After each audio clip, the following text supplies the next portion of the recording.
Hey guys, how's it going? Welcome back. Double picking today. Yes, a new skill. So I don't think we need to recap all those blues things we've been working on, right? Okay. We did a little bit of hand dampening in the last lesson, teaching a little bit about, bum, bum, bum, bum, bum, bum, bum, bum, bum, bum, bum, right? Okay. Now, the other thing too is when you are learning any time signature, okay, right now we're doing a lot of 4/4 stuff, which is the most common you're going to have to worry about. Tapping your foot, okay, getting into the groove of the beat really helps to keep your timing really good. It helps with timing. Now you can go heel toe or vice versa with your foot, but you always tap the foot that your guitar is not resting on. Otherwise, you're going to be playing like this and be like, and yeah, you're not going to play. So you always tap the opposite foot to what you're playing with. But today is about double picking, okay? So this is short stroke up and downs, right? This is the beginning of fundamentals of learning to strum, which is coming soon to a channel near you. Oh yeah, my place. Yeah, all right. Okay, so I'm going to try and give you this as best I can. Now, the other thing I do want to mention, in case I didn't already in one of the previous videos, is about your hand, about being relaxed. Okay, don't make a fist because, yeah, like, that's going to tear your skin off your fingers, okay? You need to have your hand a little bit more open. Not like this, not like that, okay? Not like, okay? Don't do the Spock thing because that ain't going to work either. Just kind of relax your hand, right? Right? Now, what you need to do here is you need to fully concentrate in this area, okay? Your fingers by now should know where they're going, okay? By now they should. If not, go back and practice some more, then come back to this video. All right, so we're gonna just start off with just randomizing stuff. It's nothing that we're specifically doing here. It's still part of thinking outside of the box, but at the same time, we have to learn how to move that pick up and down in a small area. And the reason for that is a lot of chords cannot be strummed as full chords, okay? In other words, like an E chord, for example, just to give you a bit of an example, okay? Yeah, you need 5 strings, but on a D chord, okay, you need either 3 strings or 4 strings. Most commonly it's 3, especially into your D7 and D minor, etc. These are very short chords as far as the amount of strings that are actually used. And we're eventually going to learn we're going to show you how to move up the fretboard and different places of chords within the same formations. Okay, so that's down the road just a little bit. All right, so let me see how close up I can give you here. So as usual, you hold your pick with 1/4 of an inch or less stick out, okay? Relax that hand, but grip the pick a little, don't grip it like, okay, but have it snug enough that it's not gonna fly away too easy, okay? And what you wanna do is go between the 2 strings here. Now these are part of your blues things. Let me see if I can change my angle a little bit, okay? Now you're not gonna see the fretboard, but don't worry about it. You need to see what's going on down here. And you're gonna look down here, and that's it, okay? And you're just gonna do this.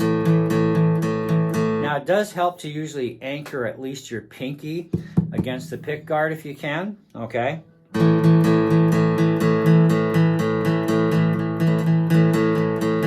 you're just going down, up, down, up, down, up, down, up, down, up, down, up.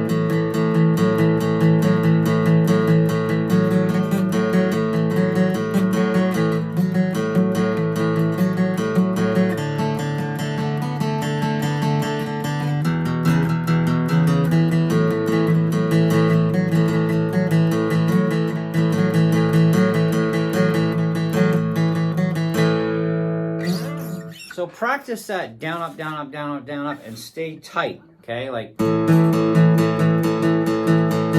and by holding the pick tighter too, and at that shortness, which is, if you read the books even tell you 1/4 of an inch or less is what you want to do. You don't want to be really floppy because then you end up doing like, and you're just a mess of disaster, okay? So 1/4 of an inch or less is where we need to be. snugly hold the pick so they can't move too easily. Okay, let me see how much better I can give you this.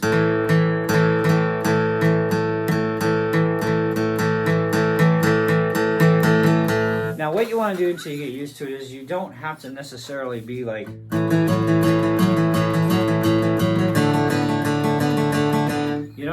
have to be plain. What you need to do is just pick a note of that 3 set, right? And just do this. And focus in on where that pick is hitting. This is all muscle memory, okay? Same as any of this stuff. It's muscle memory. Your fingers will know where they're going. Once you start on your first note, they'll know exactly where they need to go up and down, okay? So we need to focus here on getting this picking under control. And if you look, this is a wrist movement. There's very little involved at all with the arm at this point.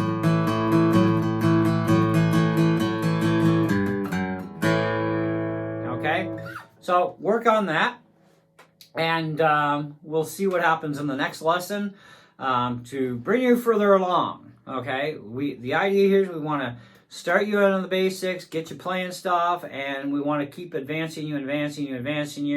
And these skills are necessary to learn, and you're going to find out down the road why we went through all of this. Why didn't we just do chords to begin with? Well, I already explained that already, why we don't go do chords right away or get into strumming right away, because it's going to make you want to quit. And it's going to be very painful too. I don't want you to quit. I want you to succeed in this. Okay? And part of doing this blues stuff too is already starting to get your natural curvature built, no problems. So when you do start doing chords, it'll be a lot easier. Now, if you want a little bit of extra encouragement before we get out of here, okay, one of the things that you can do with this down the road once we get you into chords, right, especially power chords, right, is doing stuff like this.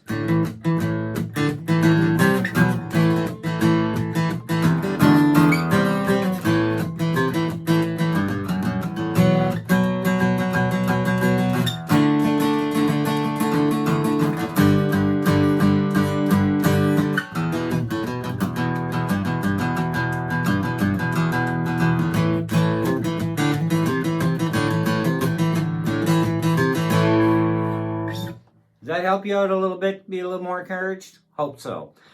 See you in the next one.